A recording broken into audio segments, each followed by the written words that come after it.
দিনটা আসলো পয়লা বৈশাখ। আমার আগের ব্লগে সবাই জানিয়ে নিচ্ছে যে আমরা এবার সোনামুড়াতে আসলাম পয়লা বৈশাখে, আমি আর চাঁদ।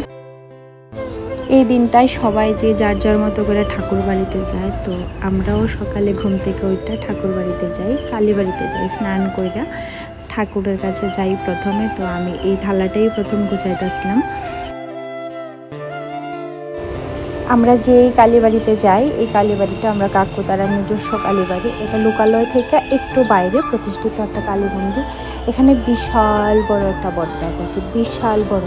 এত শান্তি, এত ঠান্ডা এই জায়গাটা, মানে না যাইলে কেউ বিশ্বাস করতে পারতো না। আর আমরা ছোটোবেলায় আকর্ষণ আসলো এই বটগাছটা। আমরা এই শুধু আমি স্পেশালি বা আমার মতো ছোটো ছোটো যারা আসলাম আমরা গ্রুপের, আমরা সবাই এই বটগাছের নিচে গিয়া বটগাছের ডালায় ধরা ঝুল্লা থাকতাম। মানে বটগাছের ডালাটি এত বড়, এটি নিজে নিজেই ভাঙা পড়ে, কোনো সময় এটিকে কাটা হয় না।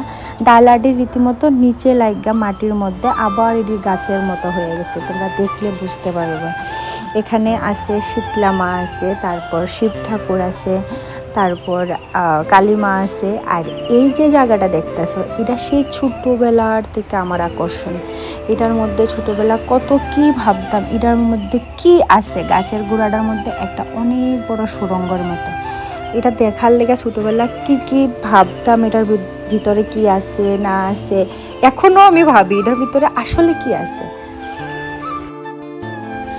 আসলে ছোটোবেলাই হয়। ছোটোবেলা কত আনন্দ করে যাইতাম, বিয়ের আগেও কত আনন্দ করে গেছি, বাড়ির সবাই একসঙ্গে গেছি। কিন্তু এখন বাড়িতে কেউই থাকে না, বাড়িটাও খালি খালি লাগে। আর পয়লা বৈশাখ হোক, কোনো দুর্গা পূজা হোক, সব কিছুই কেমন একটা খালি খালি হয়ে গেছে। বড় হইলে সবাই আসলেই অনেক ব্যস্ত হয়ে যায়, যে যার যার জীবনে ব্যস্ত হয়ে যায়। ভাবতে খারাপ লাগে, কিন্তু এটাই বাস্তব, মাইনা নিতে লাগে। তো এইবার গেছি আমি, চাঁদ, আমার জেঠি আর আমার হিয়ান বাবা, মানে আমার ভাইয়ের ছেলে, আমরা চারজনে গেছি। আর হ্যাঁ, আমার মা, আমার বড় জেঠিও গেছি, যেটা আমি করতে ভুলে গেছি।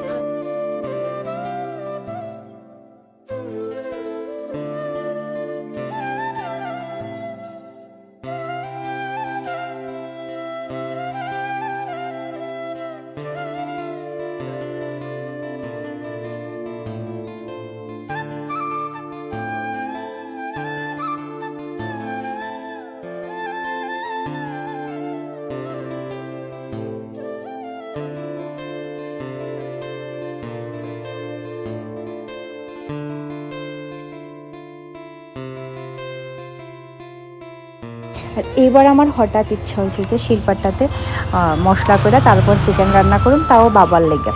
তো বাবু তো তেল মশলা বেশি খায় না, আমিও খাই না স্পেশালি তেল মশলা বেশি। তো বাবুর লেগে একদম নর্মাল করে রান্না করছি, তেল মশলা ছাড়া।